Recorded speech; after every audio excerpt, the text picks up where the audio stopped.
let's see. BBC reports President-elect Donald Trump has confirmed on a social media network that he plans to use the U.S. military to carry out a mass deportation of undocumented migrants. On Monday, he posted "True" in response to a conservative commentator who wrote that Trump would declare a national emergency and use military assets to lead a mass deportation program.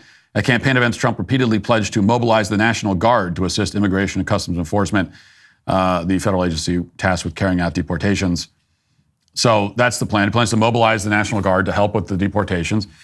Sounds like a great idea to me.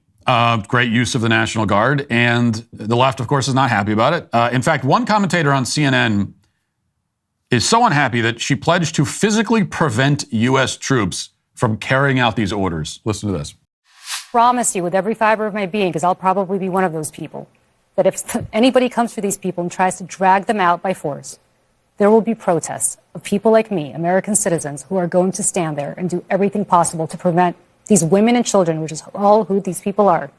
How about the criminals? How about the terrorists? How about the convicted? How do you sort through How do you know who it is? How do you sort through That's the problem. I don't know who Stop. it is. Stop. I'm sorry. I live next to these people. I can tell you they are women and they are children. Are there terrorists among them? I don't know. But I can tell you that there are. And neither does the government. But I can tell you. We have to figure this out. Okay, but what I'm telling you right now, practically speaking, is that there will be people, American citizens, who will prevent these little kids from being dragged out of these shelters. There are. And what's going to happen to these people? What is going to happen to the military when the military opens fire on us? But no one's. Can you say? Hang on one sec, Chuck. We're way down a rabbit hole here. Okay, so that's Julie, her name, or whatever her last name was, CNN commentator, talking about the women and children. The women and children. Are there some terrorists? I don't know, but there are also women and children. And just, ignoring the fact that, pretending that all of the huddled masses that are coming to America, it's nothing but women and children, which, by the way, as a Democrat, it's always funny when Democrats still try to use that line. Think of the women and children. Okay, you don't know what a woman is, and you think children should die in the womb. So you're not really qualified to be using the women and children card here. But regardless, she says that she's going to stand in front of the military. So first of all, Julie, you ain't doing. Okay, so yeah, you're not going to throw yourself in front of a tank. Not that Trump's going to use tanks to deport immigrants. I'd be fine if he did, but he's not going to. You're not doing that. You're going to be on TV crying about it. That's what you're going to do. That's all you're going to do. That's the only thing you're going to do. And also, by the way, not to get into semantics here, but we keep hearing about, and we heard it from Julie there, that the illegal immigrants are going to be dragged. You're going to drag these people. You're going to drag them out of their shelters and their homes. Well, in the vast majority of cases, they're not going to be dragged. So why would they be dragged? That's wasted effort. No, they're going to walk. They're going to be escorted into vans, and they're going to be taken to planes or taken to buses and transported to their home countries. That's it. I mean, in the vast majority of cases, it's going to be a very orderly thing. There's no reason why anyone would be dragged. They don't need to be dragged. The authorities are going to show up and they're going to say, okay, time to go. We're taking you back to your home. You don't belong here. You're not here legally. And that's it. If they're dragged, it's only because they're refusing to leave. And then in that case, you have no choice but to drag them. What are you supposed to do?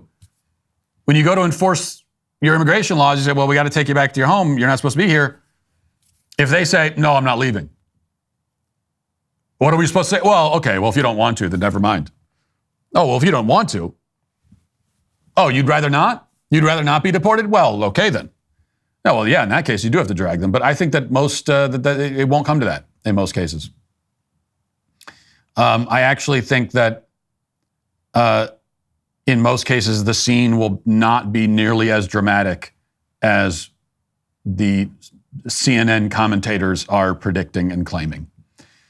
Mass deportations in practice will actually be, for the most part, pretty boring. It's not going to be this big dramatic scene. There's no reason why it needs to be. And if it does become that, it's going to be the fault of the illegal immigrants who are not cooperating when a country that they have illegally entered tries to simply enforce its own laws. Will there be mass protests against these deportations, as is also being predicted?